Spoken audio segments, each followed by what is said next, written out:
Baik, rekan-rekan semua, kita lanjutkan dengan yang rilis yang kedua, yaitu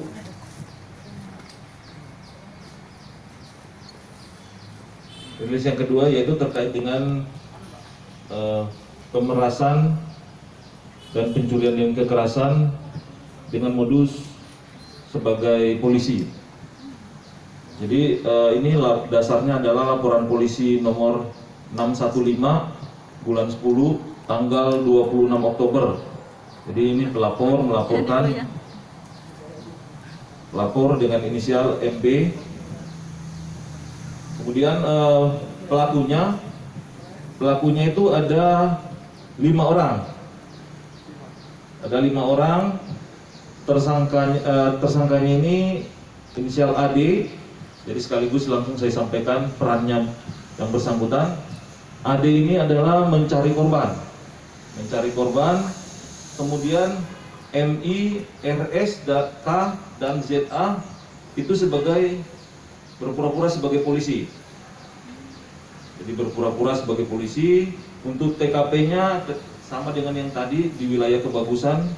Ini di apartemen Kebagusan City, Tower B, lantai 21 di Pasar Minggu. Jadi kejadiannya yaitu pada hari Kamis tanggal 22 Oktober jam 1 siang. Jadi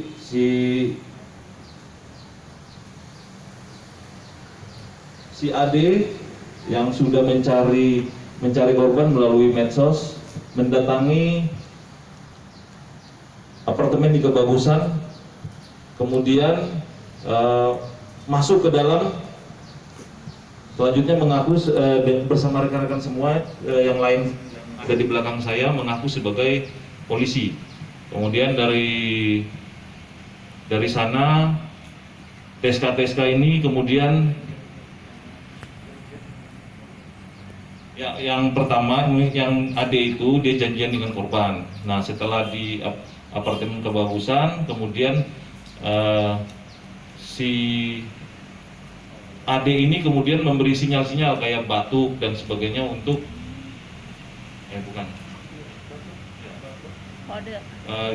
memberi kode untuk kemudian teman-temannya yang lain masuk untuk melakukan seolah-olah penggerbekan narkoba, mengancam si korban dengan mau dibawa ke Polres, mau dibawa ke kantor polisi, sehingga karena dari korban itu kemudian dimintain uang, handphone,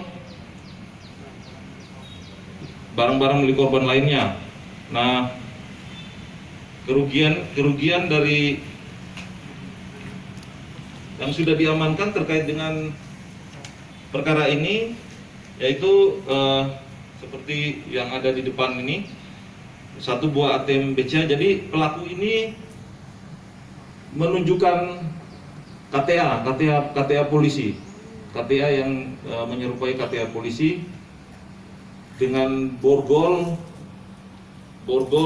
dan sebagainya, yang dimana menunjukkan ciri khas yang digunakan oleh polisi untuk melakukan tugas-tugasnya.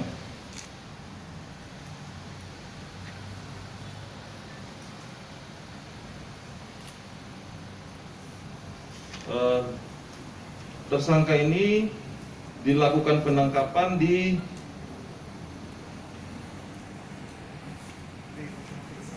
saya sampaikan rekan-rekan semua, mungkin ada yang ingin ditanyakan terkait perkara ini. Bang, izin Bang, itu kan plat nomornya banyak Bang. Apakah memang pelaku hanya menggunakan satu motor dengan menggunakan plat nomor yang palsu ini, atau dia menggunakan motornya banyak? Terus sudah berapa kali dia beraksi Bang di wilayah Jakarta Selatan dan sekitarnya? Bagus. Jadi untuk rekan-rekan semua ketahui dari hasil pemeriksaan rekan-rekan ini tersangka ini selalu mengganti pada saat melakukan pencurian, selalu mengganti dengan beberapa plat nomor ini, bahkan lebih. Sedangkan TKP yang atas setelah dilakukan pemeriksaan penyidikan itu TKP-nya jumlahnya cukup banyak, yaitu 53 TKP. Cuma itu kita sudah koordinasi dengan, jadi TKP-nya banyak di wilayah timur. TKP-nya di wilayah timur, kita sudah berkoordinasi juga dengan timur terkait dengan penyidikan lebih lanjut untuk yang di wilayah timur. Jadi jumlahnya cukup, dari pengakuan tersangka jumlahnya cukup banyak, sekitar 53 TKP di wilayah timur. Artinya pada saat dilakukan penangkapan di Pasar Induk Kramat Jati itu pelaku juga hendak mau beraksi atau memang dia berjualan di situ atau gimana, Pak?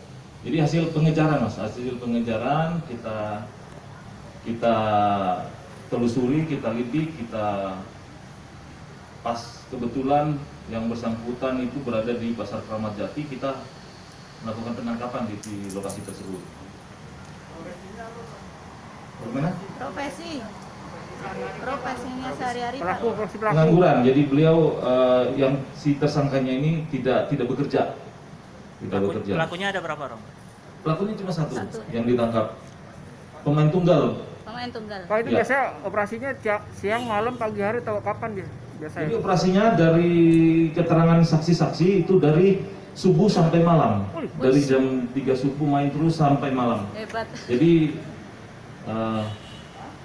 pemainnya ini dia bermain dari jam 3 subuh sampai 24 jam lah bisa bermain. Luar biasa. Suhu yang mana dulu? Ya. Dari 53 TKP itu barang yang sudah diambil kan sudah terlalu banyak. Atau udah ada yang dijual atau bagaimana? Rata-rata barang yang diambil itu sudah dilepas juga, dilepas di timur juga. Di Pasar Jatinegara biasanya melakukan transaksi untuk menjual hasil dari kejahatan itu. Jadi pas diambil langsung dijual. Dari keterangannya intinya sudah dijual, mau itu mungkin 1, 2, 3 hari. Yang jelas semua barang-barang dari hasil pencurian itu sudah dijual oleh pengakuan daripada tersangka. Sekitar berapa harganya dijual? Kalau itu relatif sesuai dengan barang bukti yang ditemukan atau yang dicuri, itu relatif bervariasi tergantung motornya. Tersangka ini ada CCTV sebelumnya atau pemain baru dari mereka itu? Untuk penjam mereka ini. Sebelumnya gitu. Pelaku ini adalah dari hasil pemeriksaan melakukan kejahatan ini dari Maret sampai dengan sekarang, sampai dengan ditangkap. Itu sebelumnya belum pernah berhadapan dengan hukum, belum pernah dia menjadi tersangka. Bu,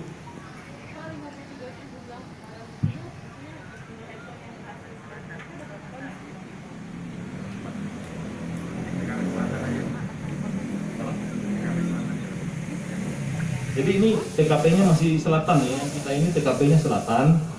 Tapi untuk yang timur kita koordinasikan untuk mencari LP-LP tersebut untuk dilakukan penyidikan lebih lanjut. Kalau selatan cuma satu, Bu. Ya. Satu yang kita dapati untuk melakukan kejahatan satu handphone. Tapi kita amankan yang handphone lain yang kita duga ada kaitannya dengan TKP yang lain, gitu. Bisa diceritakan kan TKP lainnya di mana, kan?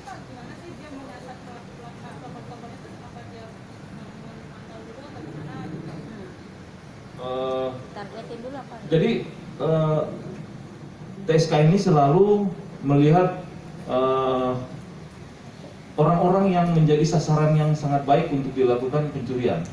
Artinya dia melihat ini korbannya perempuan, Mbak. Kebanyakan. Jadi targetin dulu kali ya, Dan? Ya, korbannya perempuan. Jadi kita kan ketahui bersama kalau perempuan, anak itu sebagai orang yang sangat rentan dilakukan pencurian karena biasanya susah untuk melawan atau tidak punya kekuatan untuk melawan.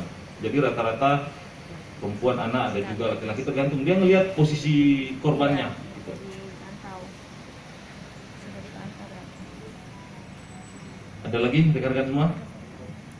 Kalau tidak ada, kita lanjut ke yang kedua.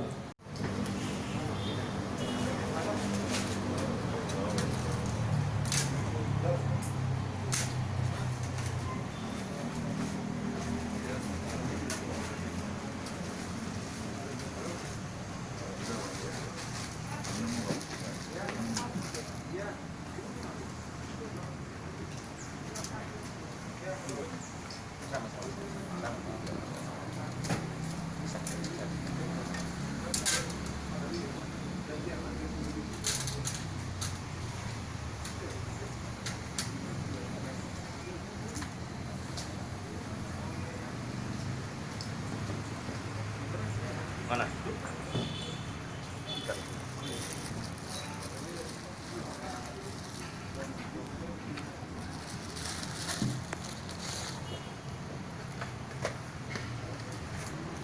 Ini di.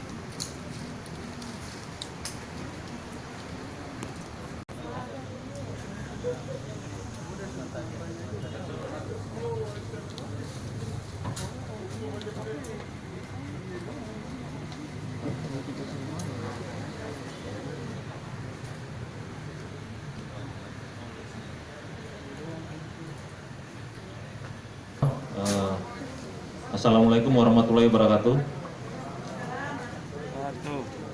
Jadi pada saat ini kita akan melakukan rilis untuk 2 perkara. Jadi sebelumnya rekan-rekan semua, saya memperkenalkan diri. Nama saya AKBP Jimmy Sama. Saya baru ditugaskan menjadi Kasat Reskrim baru seminggu. Saya bersama Wakasat juga sama-sama baru, tapi beliau produk lama di sini namun baru. Dalam kesempatan di pagi hari ini, siang hari ini kita akan melaksanakan rilis untuk 2 perkara. Yang pertama adalah spesialis jambret handphone. Yang kedua itu adalah dengan modus menjadi polisi atau melakukan pemerasan atau pencurian kekerasan dengan motif polisi. Nah, yang pertama rekan-rekan semua, yang spesialis jambret ini untuk dasarnya laporan polisi nomor 651 bulan 11 2020 tanggal 5 November. Kejadiannya adalah hari Kamis tanggal 5 November 2020 sore hari di jam 16.25. TKP-nya adalah di kantor Puskesmas Kebagusan, Pasar Minggu. Jadi TKP-nya adalah di Pasar Minggu. Korbannya inisialnya R. Kemudian pelakunya adalah inisialnya AS. Jadi kronologisnya yaitu korban itu naik motor, kemudian para pelaku berada di sebelah kanan kendaraan bermotor, kemudian menarik handphone yang ada di korban, sehingga korban karena tidak kuat mempertahankan handphone yang dimiliki, kemudian korban akhirnya melepaskan handphone tersebut. Kemudian pelaku lari menuju arah ke TBC Matupang. Barang bukti yang seperti rekan-rekan lihat, barang buktinya ada motor, ada beberapa handphone, kemudian ada plat motor palsu beserta helm, jaket. Jadi pelaku ini kita tangkap di pasar induk Kramat Jati. Kita tangkap di sana hasil dari proses penyelidikan dan penyidikan, kemudian kita melakukan penangkapan terhadap AS. Kemudian terkait ini kita sudah melakukan melengkapi administrasinya, saksi-saksi, melengkapi berkas perkara. Jadi si tersangka ini kita pasang dengan pasal 363. 363 ini hukuman maksimal penjaranya 7 tahun penjara.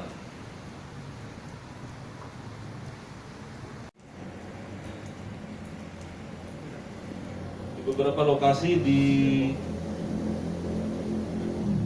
Depok,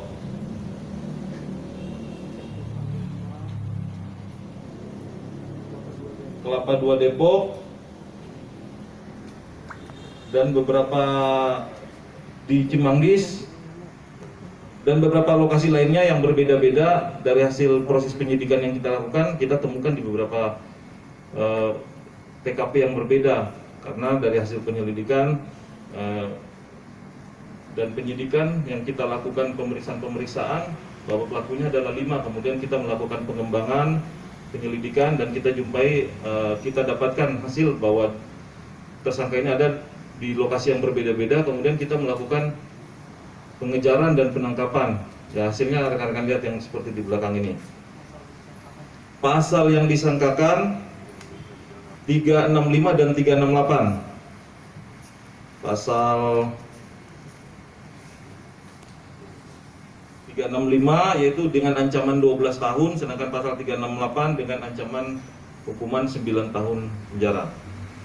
Mungkin itu yang dapat saya sampaikan rekan-rekan semua. Mungkin ada yang ingin ditanyakan terkait dengan perkara ini. Izin, mereka sudah berapa kali beraksi? Dalam setiap aksinya mereka meminta uang kepada korbannya itu berapa banyak, Pak? Apakah tertentu atau memang korbannya nggak punya uang terus diambil barang-barangnya aja atau seperti apa?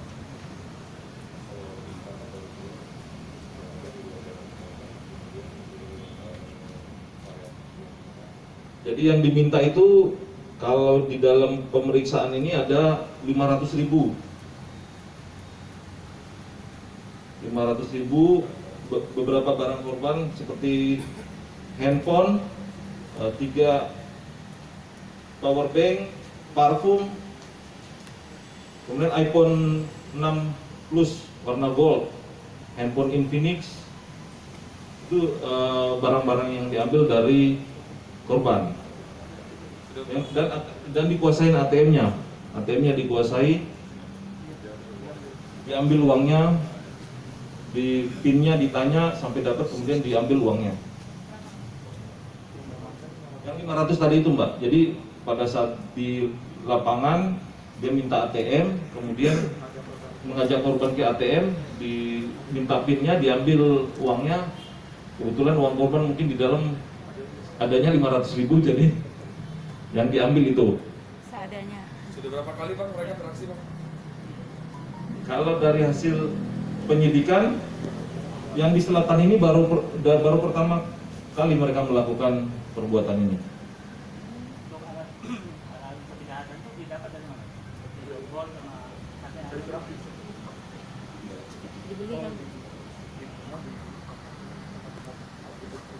Jadi dibelinya di tempat-tempat atribut polisi seperti di Senen, di tempat-tempat lainnya yang ada atribut polisi. Untuk KTA udah berapa lama, Dan?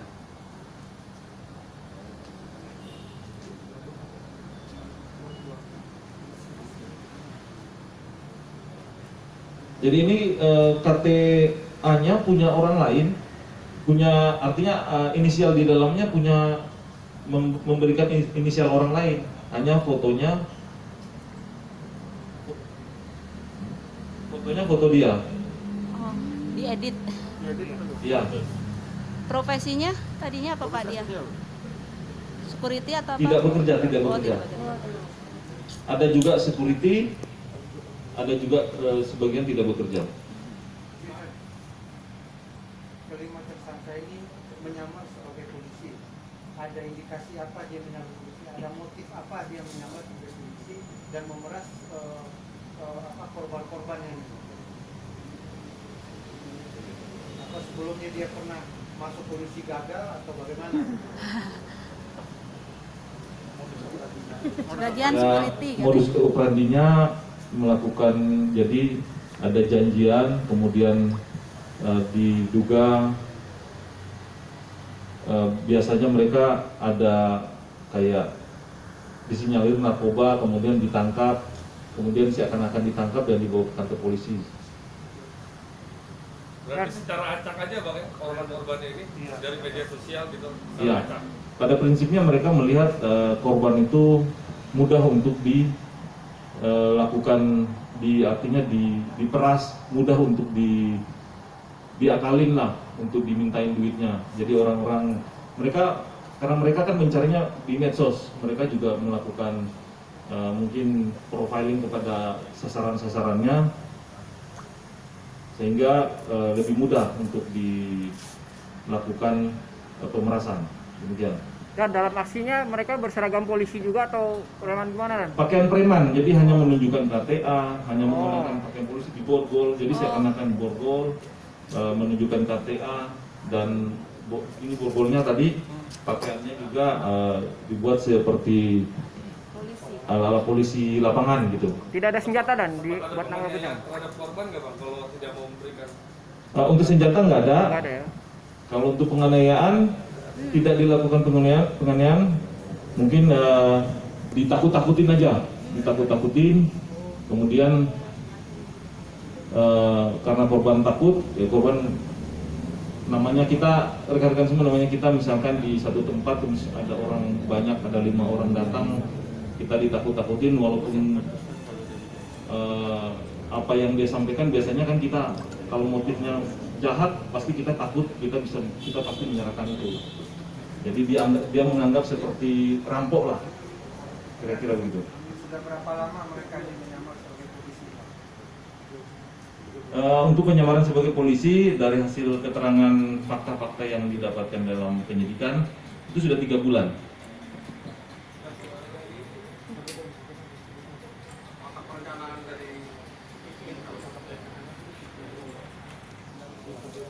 Jadi yang merencanakan semua itu ya si Ade. Ada yang mana, Ade Ade? itu Ada yang mana, Ade? yang tengah ini. Oh, ada yang keriting ya, ada ya? Aduh, bahaya kau, Ade. Profilingnya orang-orangnya seperti apa sih yang jadi caranya? Terus si korban juga kayak gimana? Apa harus takut gitu kalau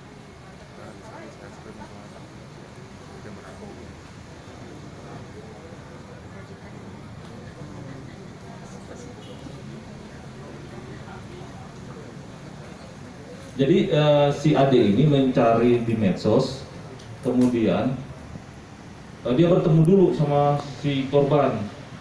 Nah setelah si korban, kemudian dia mengaku bahwa dia ketika waktu digerebek, setelah dia berpisah kan kemudian dipisah, kemudian pada saat si Ade ini tahu lokasinya di Kebagusan, dia masuk. Dia bertemu, seolah bertemu. Nah dia kode temennya untuk dilakukan penggerebekan.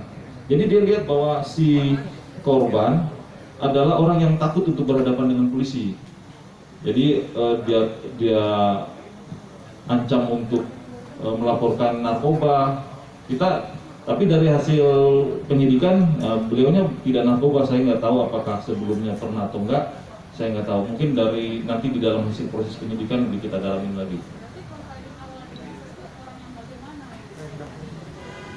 Dia random saja, dia nyari di medsos, berkenalan dengan medsos, terus bertemu. Dia pertemuannya itu yang dia melihat dia memprofiling orangnya mudah untuk dilakukan pemerasan atau enggak. Gitu.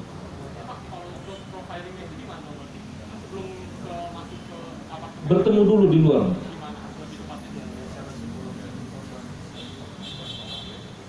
Ya kan chatting-chattingan di handphone, habis itu bertemu. Korbannya laki-laki.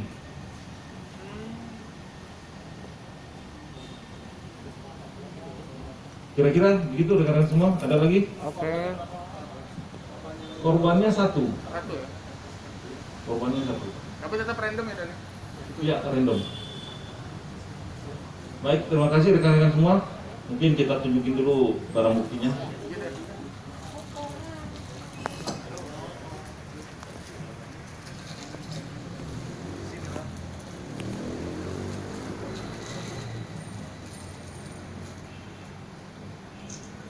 Kiri.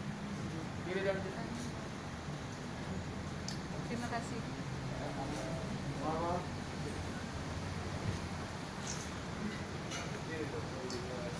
dan